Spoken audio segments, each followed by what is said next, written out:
مین و تەقەمەنی بۆتە هۆکارێک بۆ ئەوەی ژیان لە ناوچە ئازادکراوەکانی ژێردەستی داعش ئاسایی نەبێتەوە و مەترسی بۆ سەرژیانی هاوڵاتیان هەبێت. بۆ ڕزگاربوون لە مەترسیەکانی ئەو تەقەمەنیانە دەستگای گشتی کاروباری مین بە هاوکاری حکوومەتی کەنەدی بڕوانەمەی بۆ سەرژیانی 15 بەشداربووی خولی لە کارخستنی ئامێری تەقەمەنی IED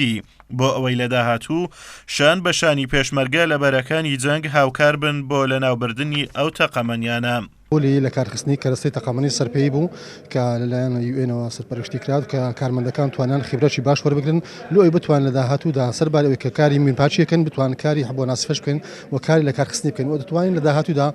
گرنگی بە کارمەندەکانی خۆمان بدەین بتوان کۆمەڵەکاری درێژکە پێ بگەین کە بتوان لە بواری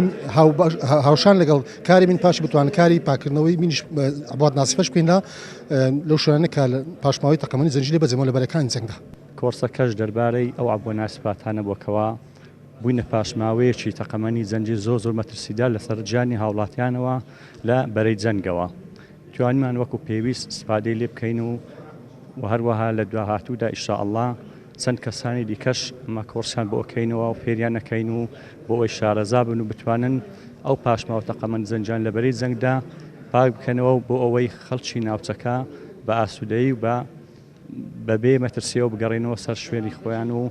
یەکێک لە پلانە گرنگەکانی دەستگای گشتی کاروباری مین بریتە لەوەی کە چۆن ڕوبەڕووی ئەو مەترسیە گەورەیە بین کە بەهۆی هاتنی داعش بۆ ناوچەکان و پاش ئازادکردنی لەلایەن هێزی پێشمەرگە و لەو ناوچانە دروست بووە. مەترسیەکەش بریتە لەوەی کە ژمارەیەکی بەرچاو لە تەقەمەنی لەگەڵ ئەوەی کە پێوتێ بۆمبی چێنرا و IED لەو سنوورانە چێنراوە هەر لە ماڵ و خان و ناوچە ئاوادانەکان تا شوێنە زراعی و زەوێ زراعەکان بۆ ئەمە مەترسیەکی یەکجار گەورەی دروست کردووە سەر ڕای ئازادکردنی بەشێکی زۆری ئەو ناوچانە تا ئێستا نەتوانراوە خەڵکی ئەو سنوورانە بگەڕێنەوە شوێنەکانی خۆیان و تا ئێستا نەتوانراوە دەستگا پەیوەندیدارەکان لە حکوومەتی هەرێمی کوردستان خزمەتگوزاریەکان لە ڕووی ئاو و کارەبا و ڕێگا و پێداویستەکان بگەڕێنەوە. هۆکاری سەرەکیش بریتە لەوەی ئەو ناوچانە شوێنێکی نائامینن نائاسایشن بەهۆی بوونی هەموو ئەو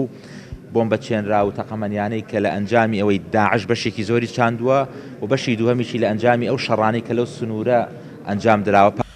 بە پێی ئامارەکانی دەستگای گشتی کاروباری مین 14,000 قوربانی پاشماوەکانی جەنگ لە هەرێمی کوردستان تۆمار کراوە و 350 کیلۆمەتر چوارگۆشە ماوە لە مین و تەقەمەنی پاک بکرێتەوە.